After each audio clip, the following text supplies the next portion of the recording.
Welcome in TNC Radio.live. This is the Truckers Network Radio Show. And now here's your host, Shelley Johnson.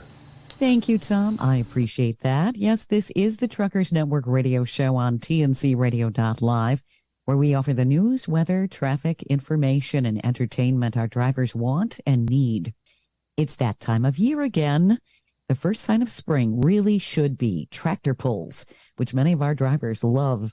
The National Tractor Pullers Association is running its events, and we're excited. The NTPA is the sport's oldest and most respected truck and tractor pulling sanctioning organization. The NTPA is managed by the World Pulling International and Truck and Tractor Pulls. Greg Randall, Executive Director of the National Tractor Pullers Association, is here with us to talk about this year's pulling events. Welcome, Greg. Thank you for being with us. Shelley and Tom, thanks for having me. So, what's happening this year? Well, we're about to 1/6 of the way through the year, or a little over it. We've already had one event in Ocala, Florida, back to end the month of January, and we had a little respite here in February. Although we do go and help out with the National Farm Machinery Show, which was at Freedom Hall in February. Even though that event really isn't sanctioned by any one particular sanctioning body, we do help out with some ancillary things. And now we're getting ready here next weekend. We're going to go to the Michiana Event Center, also known as the MEC, for our NTPA Spring Nationals in Shipshewana, Indiana. It's Amish country, and I joke, I'm serious about this. The first year we had the event there, we counted 150 horse and buggies tied up outside. I believe. They were real interested to see what exactly was the MEC bringing in to an indoor facility. So it's unusual to have, to some extent, it's unusual to have pulling indoors. There's more of that happening. There was a real boom back in the 80s with stadiums and so forth, but Sure. There's a lot of cost of moving dirt and having the dirt right, and the vehicles make so much power now and wheel speeds that you got to have that right, or it's really a flop for everybody. So we're blessed to have good dirt, good management promoters there at the MEC Center, and we're looking ready to bring that invitational. We'll have over 60 vehicles in 5 divisions, and if smoke them if you got them, because they all smoke. They're all on diesel. So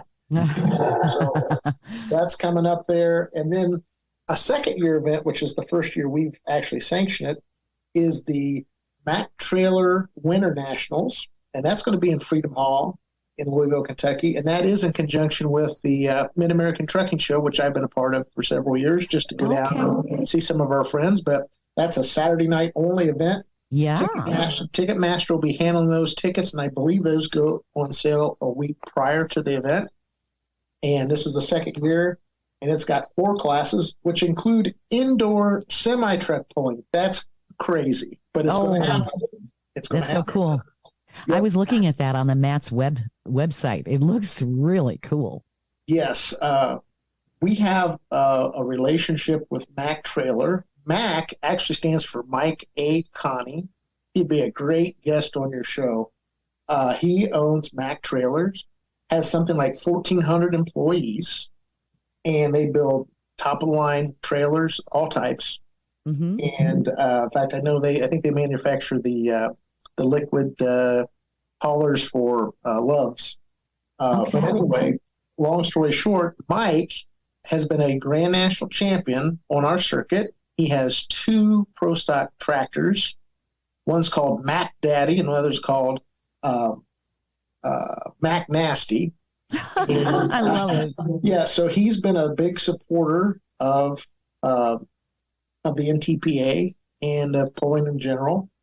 And just a amazing story how he started his business. But yeah, they have had a nice display, and they still do during the mats. But you got all those folks down there, whether you're walking the exhibits or you're working the exhibits. To give them some entertainment. They've had the concerts, but to really do something that's mechanical, motorsports, awesome, loud, whatever, they're having it. And it was successful its first year out of the box, and we're looking forward to help elevate it this year. Very cool. So for those who are not familiar with truck and tractor pulls, what are the objectives, and what are the classifications? How does this all work? Well, the simplest way to look at this is it's who goes the farthest. And obviously, speed and power have a lot to do with it, but that's not all what it's all cracked up to be. So it's the pulling surface is clay primarily, and it's about the length of the track is about from the length of the end zone, the football field, through the other end zone, or 350 feet is kind of our normal outdoor dimensions. When we go indoors at the MEC, we might have a 318-foot winner, and at the truck show, I'm guessing we'll be in the 230 range ish, maybe 240s. But yeah, it's to go the farthest, and there are boundary lines on each side. The divisions are in like categories, but we have at the Grand National level, which is the top of our level, there's 13 divisions.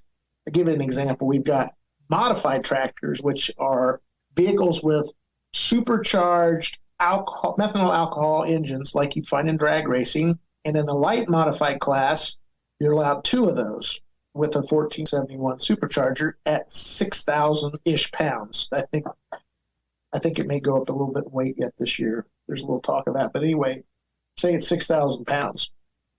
Then we got a category called modified, and that's 7,500 pounds, and you can run up to 4 engines on that particular configuration.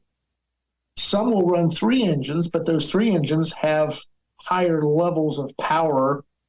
They go with 1471 superchargers with a certain overdrive speed, or you can go with 4 supercharged engines, but you're using an 871. And it came down to 1 point between first and second, a 4 engine and a 3 engine. So they can compete with those. There's a pretty good formula there through the NTPA rules process. And then we got the unlimited modifieds, and that kind of may give you a clue of what that is. 8,000 pounds is the max weight, and it's run what you brung and hope you brung enough. So you're talking about guys with 3, 4, and 5 supercharged engines. Now, how's a guy with 3 engines competing with a guy with 5 supercharged engines? Well, the guy with the 3 supercharged engines are using screw-type blowers that you find on the top fuel dragsters of NHRA. They would blow up. They're about 14 second plus runs. So that equals somebody that's running now in the unlimited. There's not a lot of restrictions, so I can run 5 engines, but I'm not running what's called screw blowers, which take no horsepower to turn. I'm using a conventional roots blower, and some of those guys are making 10,000 plus, 12,000 plus horsepower in that unlimited class. Wow! But sometimes too much power on certain surfaces. It can be too much. The secret is hooking it. So how do you hook it? You got air pressure. They all pull off of the same height of the drawbar. All tractors run off a 20-inch high drawbar. And then you got wheelie bars, so when they get up in the air, they can individually steer with the left and right brake to keep it back on, course. But I mean, these guys are turning the tires at 100+ mile an hour. They could get up to top speeds of, say, 35 mile an hour going down that 350 foot. So it's a fast start and it's a quick halt. We got diesel divisions. We got Super Farm, Pro Stock tractors, Super Stock diesel tractors. We've got 2-wheel drive truck, 4-wheel drive truck, diesel 4-wheel drive truck, semis, minis, which are 2,000 pounds and 3,000 horsepower engine in front. That's a real power to weight ratio. And we've got super semis, which that's your Max, Freightliners, Peterbilts, etc., with multiple turbochargers. So we got a super stock diesel tractor class. There's just a multitude of classes that we offer. So and we got some events that run them all. So you can go and spend the whole weekend, start on a Thursday night and go through Saturday night and have a blast. It's nothing but fun. I remember the first tractor pull I ever saw was at the county fair when I was a teenager. I'm like, this is just too cool. And the rustiest old tractor was the one that won. the one you never thought was actually going to do anything is like, holy cow. I'm not going to age you, Shelley, but I'm thinking the tractor might have been called Solid Junk I don't know. because that was one that looked like it came from a junkyard, and it ran like a scalded dog. And they're on the Hall of Fame, and they're from Indiana, so I have a feeling that's maybe the one you had saw. But yeah. No. I don't know the name of it, but I remember just laughing. It's like, holy crap, Yeah, exactly. I'd like to get into more detail of the event at MATS too, because that's coming up. And I know a lot of the drivers are going to be going into MATS to see everything. And they're talking about that tractor pull Saturday night. So this is going to be cool. We do have to go to break. You're listening to the Truckers Network radio show on TNCRadio.live. We're talking with Greg Randall. He's the executive director of the National Tractor Pullers Association. Got more fun and information coming up, so stay tuned. Hauling livestock. 3 things to consider. There are many different types of freight you can haul as a truck driver, and livestock is just one of them. According to the FMCSA, there are roughly 250,000 drivers who are specialty livestock haulers in the United States. Hauling livestock isn't for everyone. It takes a special kind of truck driver with patience and who doesn't mind the smell or getting their hands dirty. Drivers with previous experience in hauling livestock make a great candidate for livestock drivers. However, drivers without livestock experience can still make great livestock truck drivers. Here are 3 things to consider regarding hauling livestock. Different types of livestock. While cattle make up the largest part of the livestock transportation industry, there are many different types of livestock you can haul. Some common examples of livestock loads are chickens, pigs, goats, and sheep. As a truck driver, you can get the necessary training to haul high-value livestock. Animal care. You'll want to be educated on the type of livestock you're hauling so you can provide the best care. Livestock drivers also need to have patience and drive defensively. Higher pay. Due to livestock haulers needing specific requirements, they're paid a higher rate for loading and unloading animals. They're also considered a specialty hauler, so the pay is increased, and for good reason. Drivers hauling livestock must maintain additional certifications to show their understanding of the risks involved in hauling animals. Some risks include escaped livestock, injury, or deck collapsing. Drivers will also have to acquire a specific type of trailer depending on the animals hauled. Livestock haulers need to also consider the biosecurity involved in transporting animals. If your livestock trailer isn't frequently cleaned and disinfected after each load, animals can become infected by feces, blood, and urine, feed and water containers, insects and parasites, live bacteria, or viruses on surfaces. Livestock haulers must be aware of the transmission risks from delivery site to delivery site. Hi, I'm Hope Savara. Join us every Monday on TNC Radio Live at 7 p.m. Eastern. It's Building Strong Minds.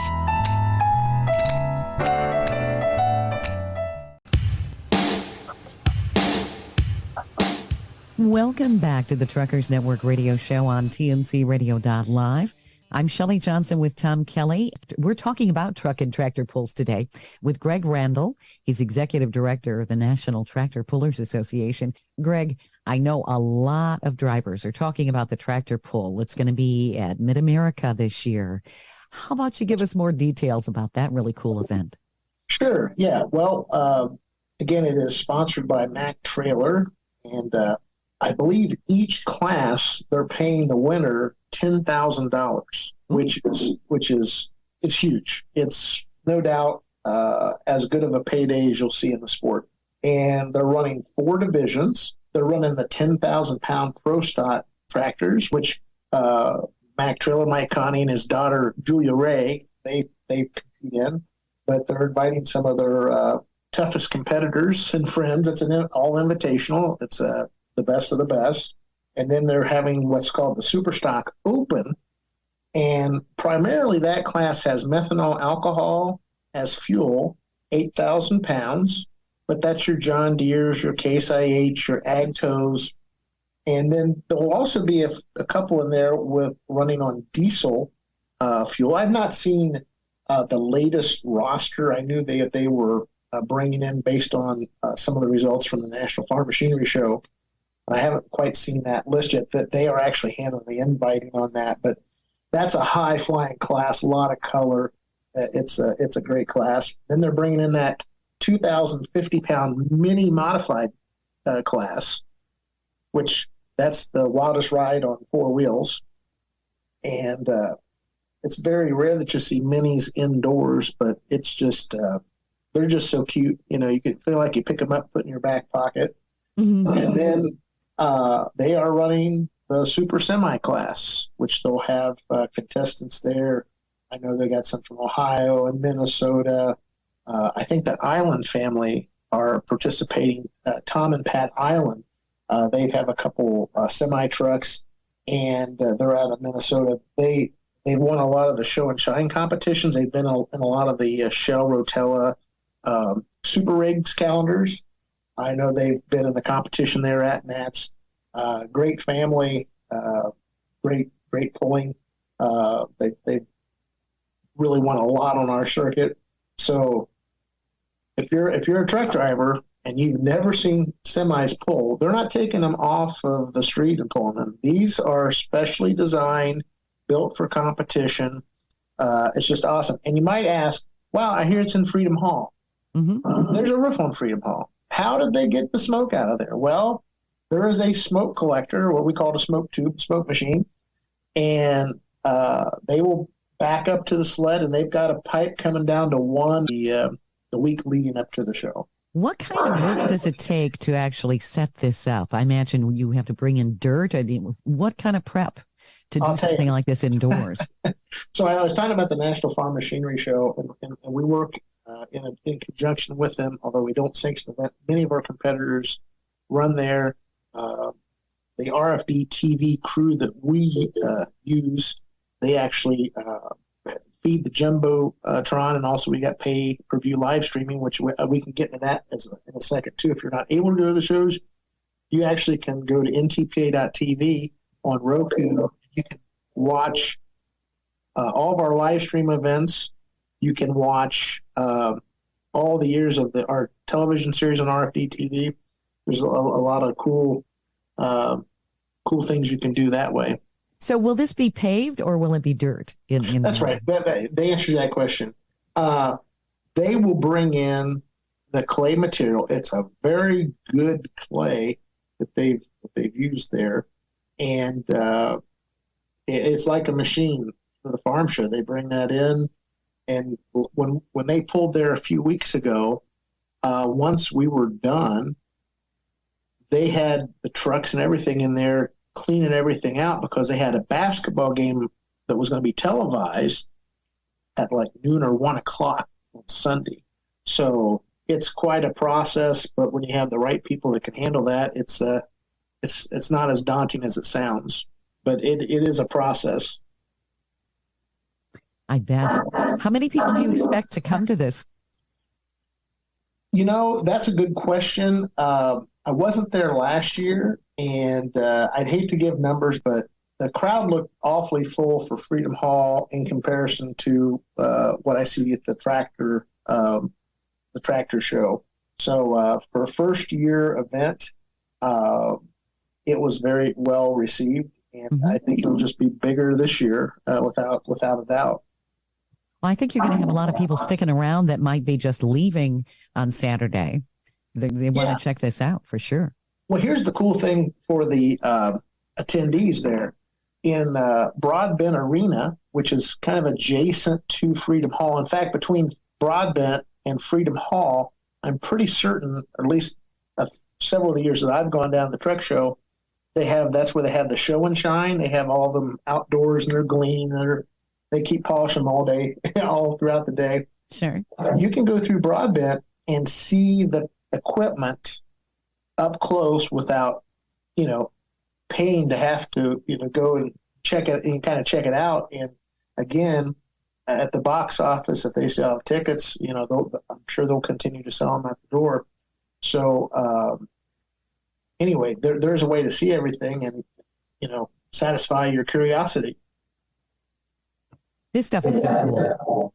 And I think that's half the fun of these kind of shows, too. It's like we get to see a truck and tractor pull. This is just too cool. Mm-hmm. Yeah, it's really fun fun for first timers to watch. I guess when they were towing them in from Broadbent to Freedom Hall, there was people whistling and clapping and everything else because, again, even for that world to see some of this equipment, a lot of people haven't been exposed to it. Sure. How much stronger are these rigs than a standard big rig? I mean, obviously you were talking about it, but a comparison of maybe the most powerful big rig out there on the street. What are the comparisons? Well, they are definitely in the, I'd say they're a couple thousand horse plus, 3,000 horse. What's interesting is there's only so much air fuel you can get in these engines, and a lot of people have different theories of what works. So some will use a single turbocharger, but it could be a humongous turbocharger, like a 5-6 inch air opening, where some might use 2, 3, or 4 chargers. And it's just how they put everything, manipulate the air to get the most efficient fuel burn. And so it's real interesting. So a lot of them, the biggest thing that has changed in our sport is the use of dynos.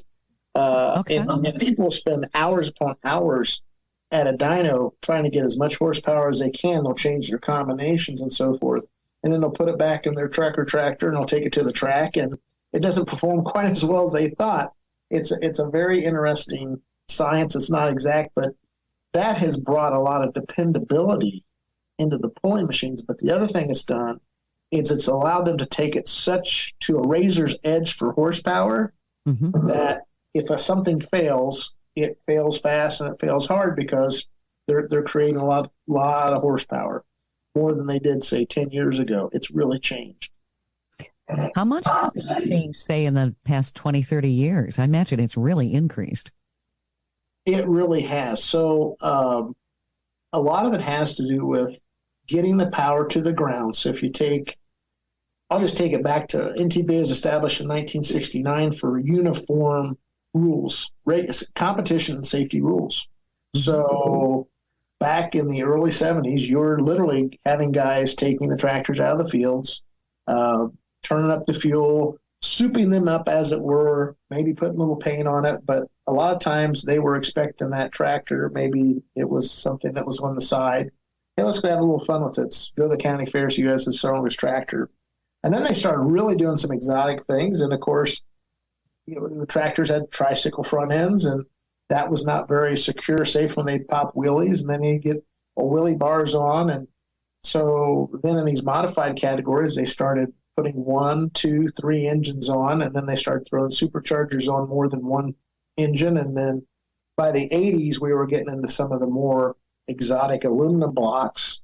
And again, a few manufacturers were cultivated that specialized in, say, International, a Harvester, John Deere, and all of a sudden it created some power gains and some safety concerns. And then I would say in the mid-'80s, a guy named Fred Freeman tried a set of double-cut tires. And what I mean by that is you had the normal lugs, Firestone being the first, with some real, even though there were specialized pulling tires back then, they really started concentrating on getting the best rubber and compound and so forth. And now the Mitas is in there. There's Pro Polar. There's a lot of different manufacturers that are out there that are just designing tires. I mean, the Mitas tire, it comes as a slick. You pay $10,000, $12,000 for a pair, and then you go and pay $4,000 or $5,000 plus and cut your treads in. Wow. So we have to even monitor and make rules for how many lugs you can have. That's just little intricacies of the sport that a lot of people would not notice, but it's governed and monitored. Got roll cages coming to the sport in 2000, and we actually rolled one in Ocala, Florida, and she walked away, but it's the sport has just changed a lot, and it's gotten a lot of attention. Oh, no doubt. Well, and it's good to see that it has a regular following. It's become a tradition, a generational tradition, which is very cool. It is. I mean, our alliance with RFD TV, we're on every Tuesday night at 6:30 Eastern, and I'm one of the hosts on the show. And it's just amazing how many people watch and connect. I'll give an example. I was off the air. I was talking about my daughter who's going to Wittenberg University in Springfield, Ohio. She's a theater major. Anyway, somehow the university had two younger gals who were directors, aspiring to be directors, and they directed a couple plays, and my daughter was in one. Well, the parents of the one director, they're from California, they came out, we watched the play, and when it was done, somehow I got talking to this director's parents.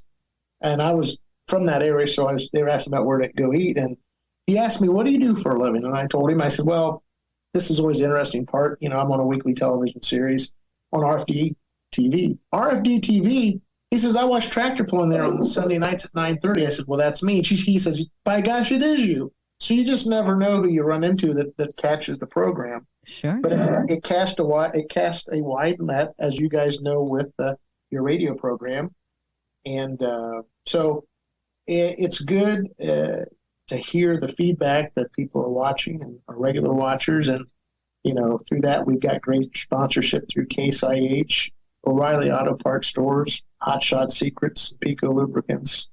Of course, I mentioned Mac Trailer, amongst others. And it's really helped promote the sport, and people see it a lot more in a professional light that it is than, say, when the impression you had was, the junkiest tractor one. You just don't see that anymore, but it was fun back in the day when you did see some of that.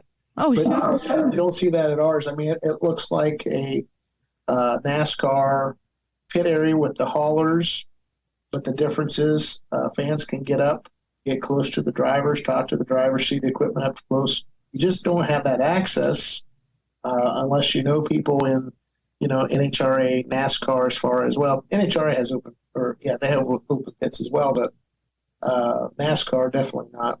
Very true. We do have to go to break here, Greg. All of this is just very fascinating because I don't think a lot of people really know how all of this works and how it's evolved. So it's really cool to be talking about it. We're talking with Greg Randall. He's the executive director of the National Tractor Pullers Association. We're talking about tractor pulls and truck pulls, and we're going to be talking more about their upcoming events in our next segment. Stay tuned for more right here on TNCRadio.live. This info blog on TNCRadio.live is brought to you by the Truckers Network at app.thetruckersnetwork.net. 6 things to consider before starting your career in trucking. Truck drivers are often referred to as the backbone of America. They haul roughly 70% of America's freight. Nearly every good consumed in the United States has been shipped by a truck. Right now, the demand for truck drivers is higher than ever. The growing truck driver shortage in America is a topic of concern and has been for the past 4 years.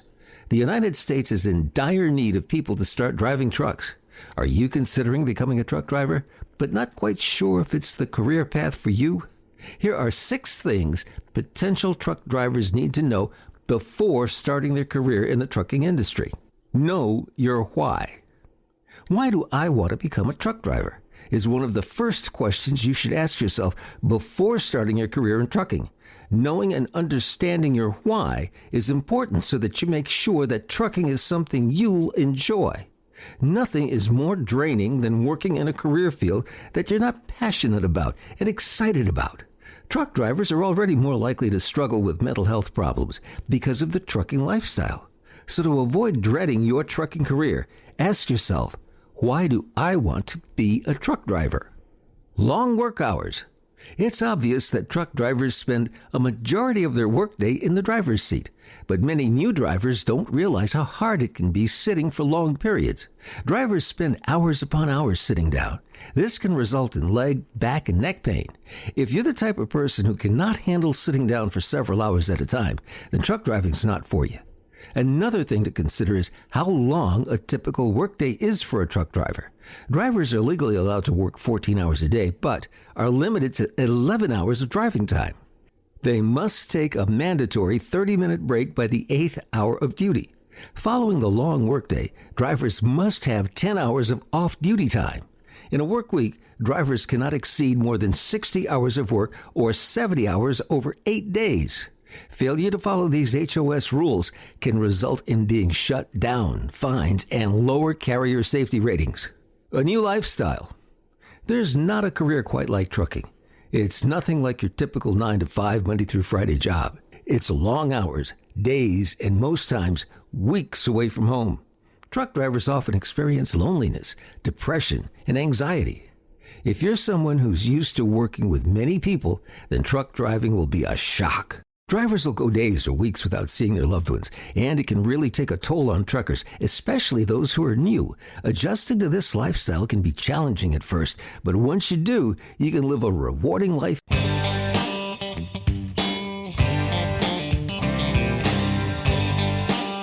Welcome back to the Truckers Network Radio Show on TNCRadio.live. I'm Shelley Johnson with Tom Kelly. We're talking truck and tractor pulls today with Greg Randall, Executive Director of the National Tractor Pullers Association. There is a great lineup. No doubt about it. Everybody needs to check out these events. Greg, you certainly have an exciting season coming up for 2023. Where are you going to be and what are you going to be featuring? Yeah, we do many events around 15 different states, I think it is this year. I contract all of them. I still got a few that they're confirmed. I just got to get the contracts. And it's like anything else when you're doing events, you have little details you got to get figured out. And some people want certain classes, some promoters, and maybe they're not available. And so it's quite a scheduling chore that way. But yeah, a few places just going around the globe a little bit, or the United States. June 2nd and 3rd will be in Benson, North Carolina for the Mule City 300. We're returning back there. So some of you guys are trekking across the United States. You might check out ntpapoll.com. Our schedule's there, but just to name a few places we're having. June 9th and 10th, we're in Farley, Iowa, which is over by Dubuque. We got 2 big nights of pulling there. We'll be in Hutchinson, Minnesota for the Power Pull Nationals on June 16th and 17th. And probably the second largest event on our tour and anywhere is June 22nd through the 24th in Tomah, Wisconsin. That's where the I divides, 90-94 divide. Like I said, that starts on a Thursday night and ends on a Saturday night. Then we'll also be in Chapel Hill, Tennessee on July 21st and 22nd for 2 big nights just south of Nashville there. July 28th and 29th, 3 sessions at Ambassador Park in Fort Recovery, Ohio. As well as that same weekend, we'll be at the Meade County Fair at Brandenburg, Kentucky. We also have August 3rd through the 5th, Rockwell, Iowa. 5 big sessions of pulling there. That's the Lions Club there in Rockwell. And on August 12th, we'll be in Napoleon, Ohio for a 1-night session there. And then really the granddaddy of them all there, it's the biggest one. There's no denying it, the National Tractor Pulling Championships in Bowling Green, Ohio, August 17th through the 19th. Then the last weekend in August, we're Friday in Wellington, Ohio at the Lorain County Fair. Then the next week, we're to the neighbor to their east, Canton, Ohio, September 1st and 2nd. That'd be Labor Day weekend. We're also in Sandwich, Illinois, September 7th and 9th. And then the culmination of our season is September 16th at the 36th Annual Enderley Pull-Off in Urbana, Ohio. And what's special about the Enderley is we take the top 5 in all those aforementioned Grand National categories, and they go for one over $105,000 purse. Wow.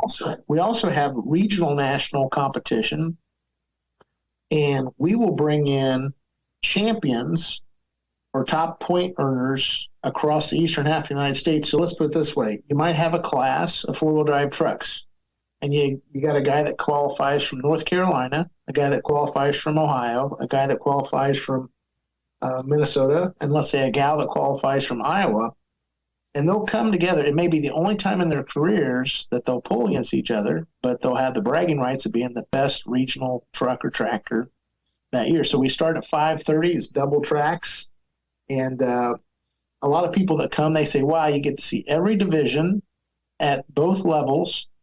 And we start at 5:30. We're normally out there a quarter after 10, and it's quite an end to our season. It would be. I bet you have a huge attendance. Well, it all depends on all the different events. It just depends on the area. When we get to that late in the season, we'll have 4,000, 4,500 people to that event. But now you're up against college football, high school football, a lot of different things. True. But we play in rural America. So a town of the size of 10,000 kind of fits the bill. How successful would we be in, say, a major city without the ag part of it? The ag component's big. Because tractor pulling itself lends to farm, Sure. But a lot of them, when they get in their mind things they see out in the field, this is completely different than what you're used to seeing. It's quite exotic and quite, unbelievable. So it's good to go out there and check it out. And again, you go to ntpapoll.com and check out a lot of things on our website, on Facebook, NTPA Track and Tractor Pulling, the aforementioned RFD TV series every Tuesday night at 6:30 Eastern. And we've got ntpa.tv, which I think is for $350, $349 for a year. You can see a lot of those places I just mentioned. You can watch it as it happens. You can watch the replay of what happens later, and you can see all the RFD TV episodes we've had. So that's a great resource as well. People love to stream. Oh yeah. I hadn't thought about it. Tractor pulls. Did that kind of come out of years ago, kind of bragging rights between the farmers? Like my tractor's bigger than your tractor type of thing? Yeah, well, it absolutely did. And the first part of that equation was horse. They had horse pulls. Yeah, they had horse pulls, and the tractors came out, and that was the big thing. And back then, they didn't have these exotic sleds where the weight transfers from off of wheels onto a skid plate, and they're going 35 mile an hour. This started really with just a skid pan, chairs along the track, and when the skid pan came by your chair, you stepped on the sled. They called them step-on sleds. And these were the real slow putt-putt. And a lot of times, I think, when you talk about tractor pulling, they may think, "Oh, it's a docile thing. This is a top-flight motorsport." But that's how it started. Who had the bragging rights for the county, for the state, for the nation? Do you know what state it came out of? Or was it just pretty much through the bread basket, if you will, of the United States? The interesting thing is the names that keep coming up, the two states that I keep seeing is Missouri and Ohio.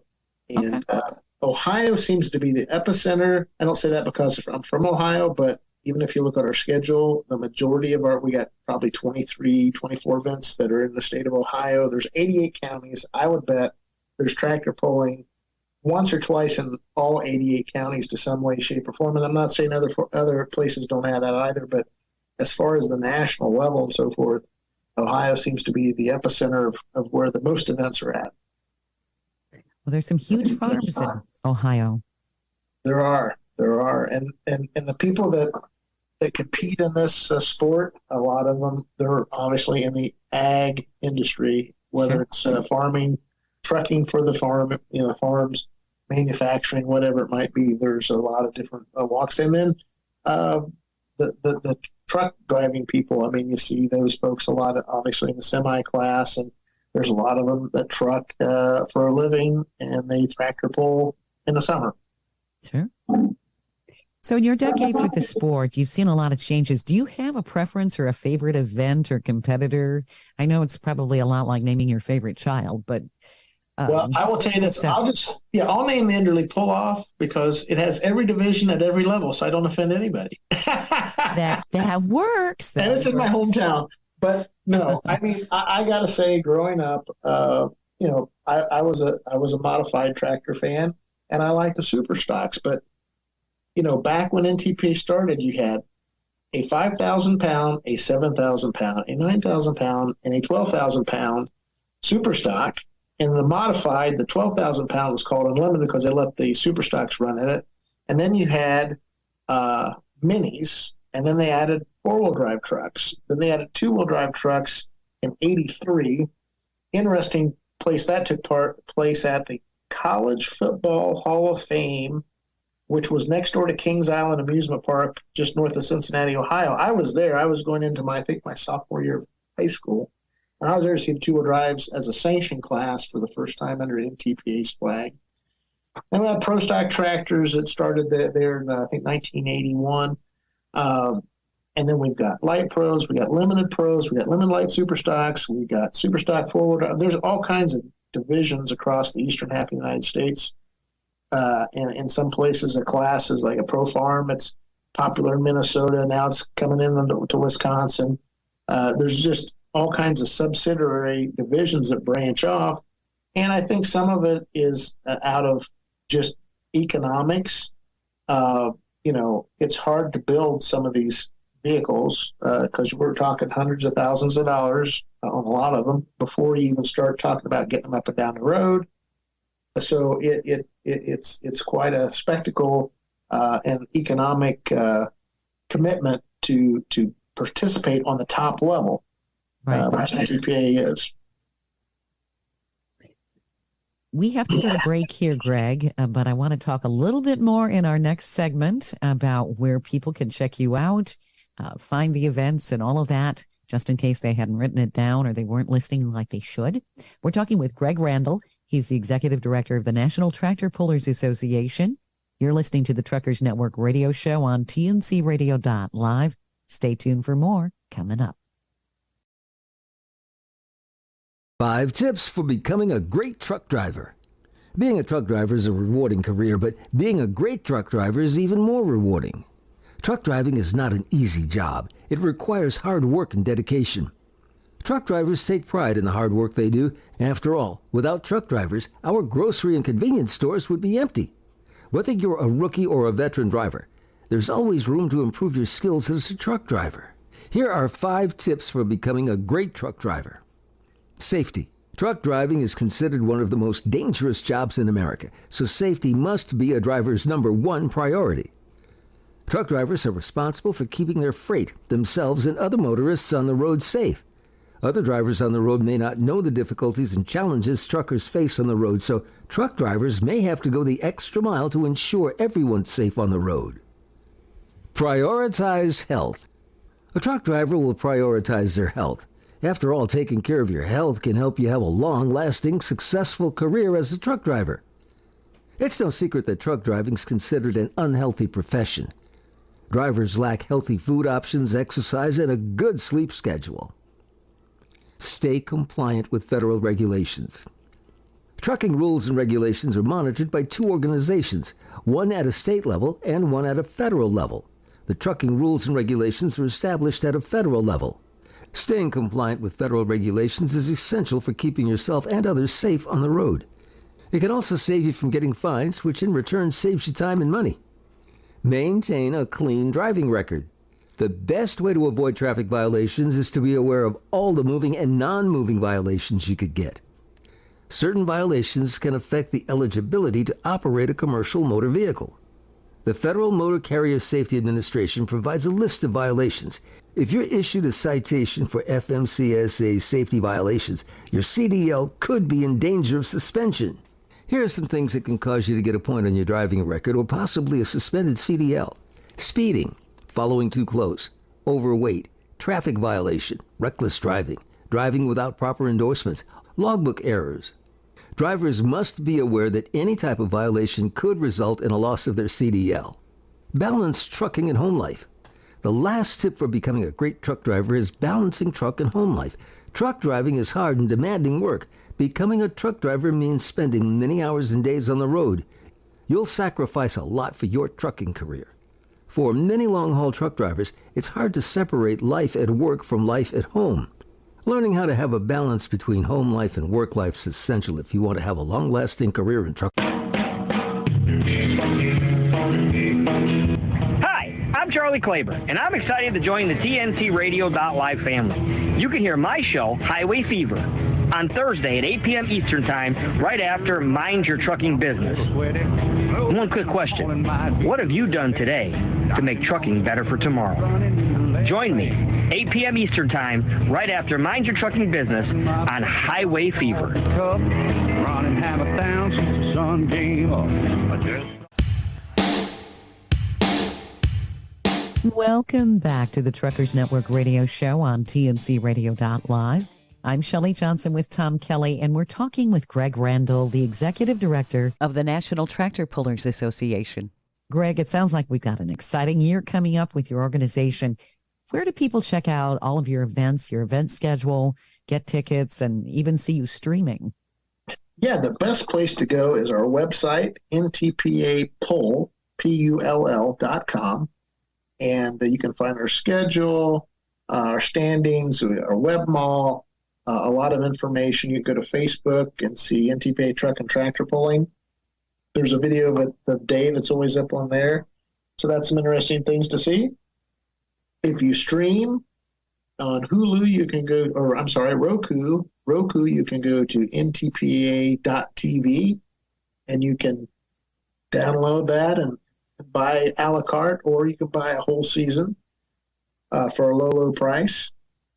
And that's the main place. If you listen to the Steve Summers show, of course, we've got a segment every week on there that gives you some updates. But by and large, there's so many ways to find things out about the NTPA. RFD TV every Tuesday night at 6:30 p.m. So people can listen, they can see, and they can come in live.